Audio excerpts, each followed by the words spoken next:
Hello and welcome back to Citizen Sleeper 2. And where we left off, we escaped Hexport after pulling off a daring heist. Junie helped us out with the cat USB thing, and we made it out just in time. Karsten rushing to catch us at the dock, but we closed the door and then escaped with our ship with the new fuel tube thingies that we needed, but we left it just after escaping, and it doesn't look like we're in a good spot from what I can see, so we're gonna continue the story from here. What the? Seraphine's quiet question interrupts your thoughts as the rig cuts across the belt. Hexport is now behind you, drifting out of visual range, its glinting lights now just part of the background glow of the belt's 1,000 reflective bodies. Whatever trouble you stirred up there, it's surely been left behind. What's up? Seraphine turns. There's a transmission coming out of Hexport. Some kind of evac order? He turns back to his console. Let me check this. Sleeper, the voice, as distorted as it is, cuts through you. Oh, that's Lane. What's going on? Lane. I know you are there. A hissing pause. Is that coming from Hexport? Seraphine glances at you confused. Is what coming from Hexport? Give me a second here, Sleeper. I'm getting a wide channel broadcast. He rubs his shoulder nervously. They are warning people to alter their course away from the station. You are slipping away. A squawk of noise. But we can't have that. I take this personally, Sleeper. A sharp intake of breath. After all, my investment. Oh, 1 minute. After all my investment. All my care expended upon you. This is how you repay me? At least we're heading away, Seraphine interrupts. Maybe it's just a precaution?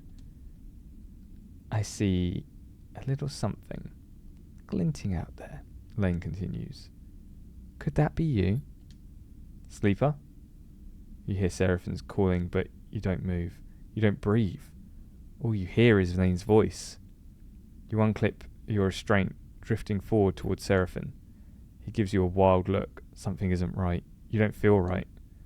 A numbness grows in your body, your fingers flexing without your input. You reach towards Seraphine. No. Not you. Something reaches out to Seraphine through you. A tension flickers in his eyes. Fear? A hissing silence, then a rumbling blast. All at once the rig screams, system seizing in electromagnetic paralysis. All at once the rig shifts, carried on some shockwave of light. The pain, then darkness.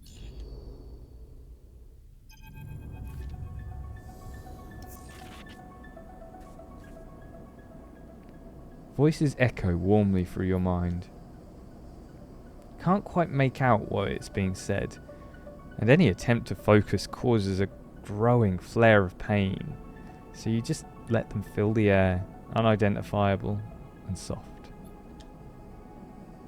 You are floating, and so you cannot yet feel your body or its weight. This feeling is pleasant, soothing, and yet the moment you realise this, it begins to fade. Something spasms in your fingers. You flick it away. A sensation crosses the sole of your foot. You kick your leg. A weight settles itself in your chest. You are awake. You open your eyes to the light playing across the surface patterned with stained cushioning. You are alone. The voice is replaced by the hum of air cycling, the distant clank of maintenance systems. You are alone. This is not your ship. You jerk upwards against the straps that hold you loosely to the berth, suddenly confronted with the last thing you remember, an overwhelming numbness, and below it, an insipid animating force creeping through your mind. You pull at the straps and free yourself, floating up into the small habitation room, cushioned and worn, your mind racing. What happened? You search back and remember only Seraphine's shouts, then sudden acceleration of the rig, and then darkness. A chill runs through you. Cold light fills the room. You float over to the dark square of the window. You see stars, bright pinpricks of drive trails and skeletal docking bridges. This is a station. A sudden hiss draws your attention to the door, which slides open with a puff of equalizing pressure. The entering figure jumps as they see you are awake. You're up! They hesitate in the doorway. Who are you? They laugh nervously. Right, we didn't meet. They glance back out of the doorway, as if looking for help. I'm Bliss, they shrug. Not sure of what to add. Your crew are out. Sorry, they brought you here. Here? Right, they nod slowly. This is my room. They glance around. Not much, I know. We are in my repair bay on Far Spindle, if you know where that is. In the belt? Yeah. They smile sympathetically. In the belt. They look around the room again. Come on. Let's go somewhere a little more comfortable. They hold out a hand. You're safe. Don't worry. You follow them out into the corridor, gliding behind them. They move with ease of someone who's either born in 0G or has spent most of their life in it. They glide you to an enclosed balcony where heavily scratched, thick acrylic windows look out onto a chaotic-looking wet dock. At the centre of the dock is the rig, scratched and worn, but still your ship. It's a reassuring sight. So what happened? Your ship.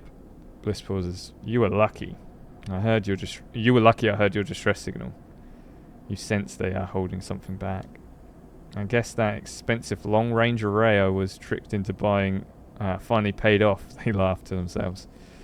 Well, at least for someone.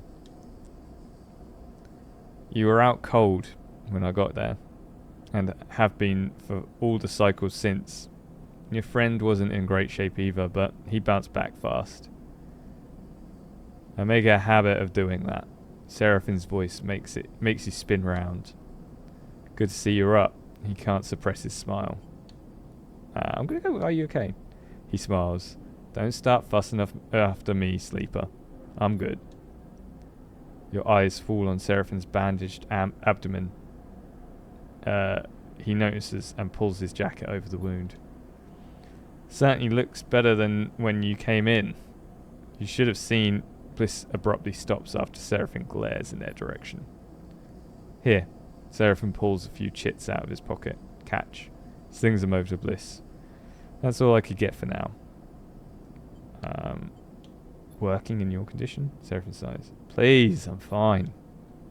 Bliss looks at you apologetically. I know what it looks like, but I'm sorry. I can't work for free. Keeping this place going is bad enough. No, I get it. Like, if Bliss saved us, then we need to, like, pay it. Do you know what I mean? Like, nothing in life is free. Seraphine nods. We're just thankful you towed us in. We aren't freeloaders. Bliss looks between two of you. I'll let you two catch up. They turn to you. I'm glad you're awake.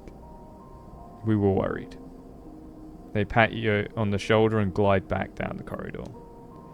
With Bliss gone, silence descends on you and Seraphine, both of you unsure what to say. I'm going to go with what happened. What do you remember? He looks at you with concern. I'm going to go with Lane. Seraphine grimaces at the mention of his name. Lane? Shakes his head. Seraphine looks out at the rig, takes a breath, steeling himself for what he's about to say. Hexport is clears his throat. It's gone. He flinches. What do you mean gone? It's gone. Gone. Seraphim catches your eye. Dropped off the map. No signals apart from one sent from fleeing ships. He frowns. I don't know what happened. No one does. Your mind skips, unable to focus on the information you've just been told. You think over the constant activity of the bends, the rumble of Factory Row, Carston, gone. By the time Bliss reached us, we had drifted out of range. They couldn't have seen it go up. But I saw it, Sleeper. Something exploded, white hot. He rubs his arm, suppressing a shiver. A moment later, the shockwave was on us. The rig was crippled, engines kept firing, but guidance went offline, sending us arcing out across the belt. He drops a hand inside his jacket, pressing against the bandage on his side. I managed to get her under control, but not before we started spinning. My restraints came loose and you weren't even strapped in. So we both got scrambled. He smiles a weak smile. Felt like being trapped in an auto wash. He turns back to you. I'm impressed you made it, to be honest. A flesh and blood human would have been smashed to pieces. He goes silent, and the image a little too raw for him to continue. Could it be to do with us? Seraphim shrugs. Your guess is as good as mine. He squints. Would Lane do something like that? Doesn't make any sense. But Utsubo is a gang. They run the dark side. They don't go around blowing up stations. All anyone is seeing is debris and radiation. I picked up a lot of ship transponders before the rig went offline. Maybe some people got out. He stops, unable to add anything more. You both float in silence. What now? Seraphim laughs weakly. One step at a time. You in a rush? We already owe Bliss for the work they did on the rig. And this isn't finished yet. A few more cycles, I've been told. Bliss won't hold us hostage. But I don't like to skip out without paying. Even if we could get the rig started up. He rubs the back of his neck between his fingers. Bad karma. Beyond that, we need work, fuel, supplies, and we need to make sure you're okay. He counts off the issues on his fingers. After that, he shrugs. Haven't heard of anyone coming after us, and if they did, they'd have come through Hexport, or what's left of it. He looks away. Fast Spindle is way out of Lane's territory anyway. They call this bit of the belt the Wash. The stations here run differently to Darkside, so from now we have some freedom. Seraphim sighs. Freedom to go broke, starve, and get in even more trouble. That's it. In all honesty, I was hoping you might have some ideas. He pats you on the shoulder.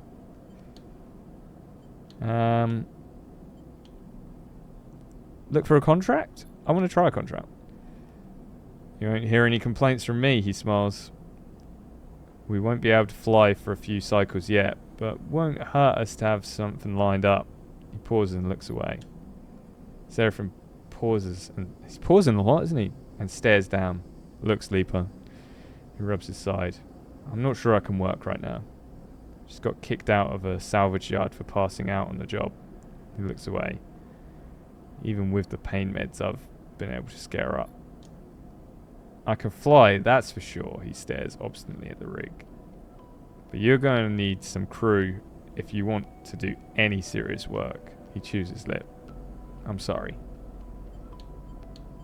Don't be. Seraphim nods. Thanks, Sleeper. Turns away. I'm going to go take a rest on the rig. I'm wiped. You look out at the rig as he leaves. The warmth and softness of your waking moments now feeling like a distant memory. Is this what you wanted? Freedom? A chance to work for yourself? Not Lane? Well, here it is. With all the problems and complications you could imagine. And at what cost? Could Lane have wiped out Hexport just to try and end you? You shiver at the thought. Yeah, but if not Lane, then who? Theories cloud your mind. Let's push them away. Now's not the time for theories. Take a breath. Time to make a plan. You've gained some glitch. Glitch is a penalty you gain from repairing dice. And from Lane's attempts to hack your system. Your current level of glitch is represented by the glitch clock to the right of your dice. And you can have a maximum of 6.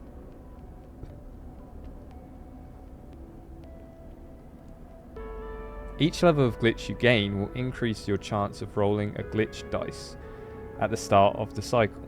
Each time you roll a glitched dice, you clear 1 level of glitch. A glitched dice has 80% chance of a negative outcome when used and a 20% chance of a positive outcome. Okay. Great, we've got 2 glitched dices. Wonderful. You find Junie in the airlock, her small collection of things crammed into her bag. I was coming to see you, I promise. She looks nervous. I was waiting for you to wake up, but Seraphine says you're okay, so...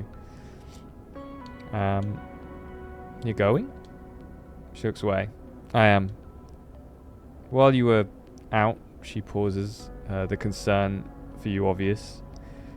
I was doing some digging. Seems that Core, the Solheim one, isn't the only one out there. I'm going to keep looking for them. To find another one. I'm not going to give up. She takes a breath. But I'm going alone. I want Junie to stay. I like Junie. No, look. She takes a sharp breath. After what happened with the rig, Bliss saving us, we're all lucky to be alive. She shifts her bag on her shoulder. I think I'm better off alone. For now. Good luck, Sleeper. Tell Seraphine goodbye from me. What are you chasing? She freezes, caught off guard with your question. She pauses. I know there's true value in that data, Sleeper. I know it, and She pauses again, unsure of herself. I have a project to continue. One I won't abandon. Maybe I can tell you about it another time. She smiles weakly, closing up again. Well, she rubs the back of her neck. See you around. You watch her drift away down the docking tunnel and into the far spindle, with questions still bouncing around your head. Maybe if your paths crossed again, you might be able to get some of them answered. Wow. So, Junie's gone. Seraphine is really injured. And we need to drum up some money to pay for the stuff that... for the healing and the work on the rig from Bliss. That's her name. Or their name, sorry. So we've got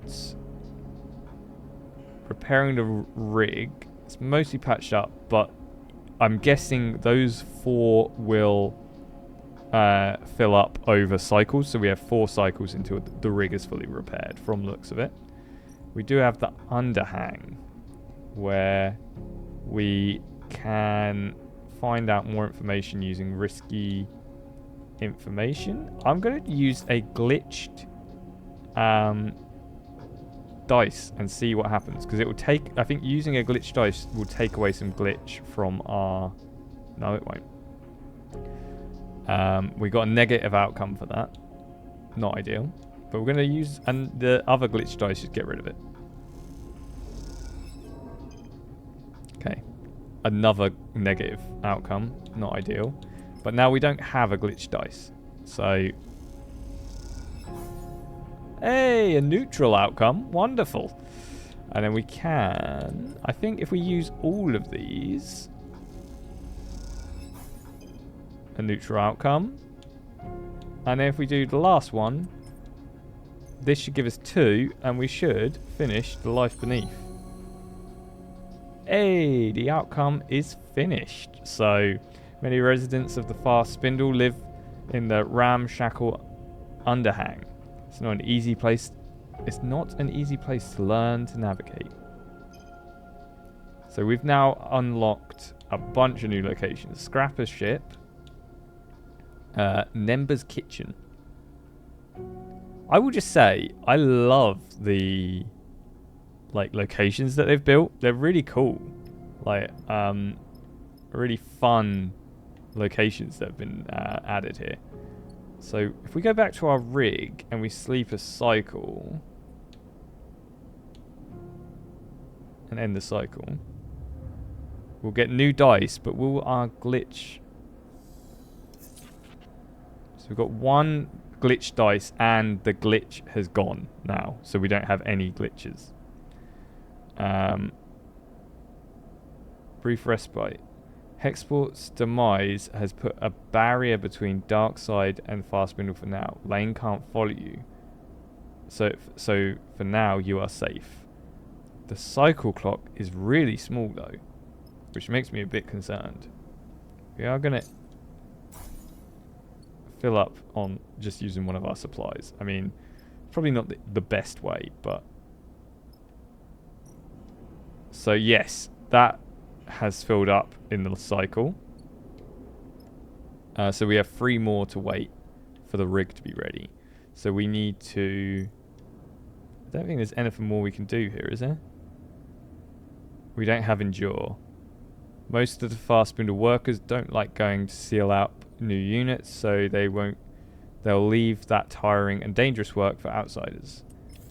I mean, that's a terrible one to use the glitch dice on.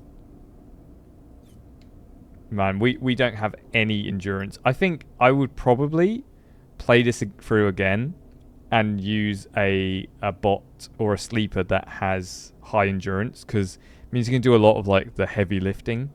Not saying that this one that we chose is a bad one, but I think that you can play it completely differently, which is fun. There's a replayability to it. Do you know what I mean? Oh, we also have 4 points, which means I can improve.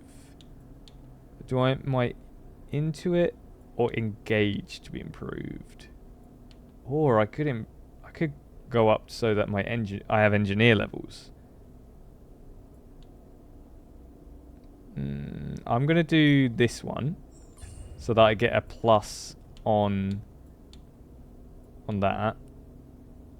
Then next I'll do Engage, and then I'll do Engineer, so that I can get positives on 3 or 4 things, which means that we can be kind of an all-rounder. I think that's what we're going to do. Now, there's more to do. We're going to have to pick up a mission that we can do in 4 turns. We're going to have to look for work as well, and we're going to have to look for anything else, like any other hints and tips we can do. But we're not going to do that this time. We're going to finish there. Thank you for watching. Hopefully you've enjoyed this so far. The story continues to grow. I'm really going to miss Junie. I'm a bit sad that she's left us, but hopefully she will return later on in the story. I'm a little bit concerned for Seraphim. He's got an injury and he's definitely not doing good, but he needs to rest up. Hopefully he will. And it's nice that Bliss helped us out. Bliss is a good person who's helping us out. Shame we can't have them on our crew. It would be really cool if we could, but we do also need to look for a crew as well as missions, because Seraphim's out. He can't help us. So it's just us, and we definitely can't do everything alone. So that's all we've got to do next time.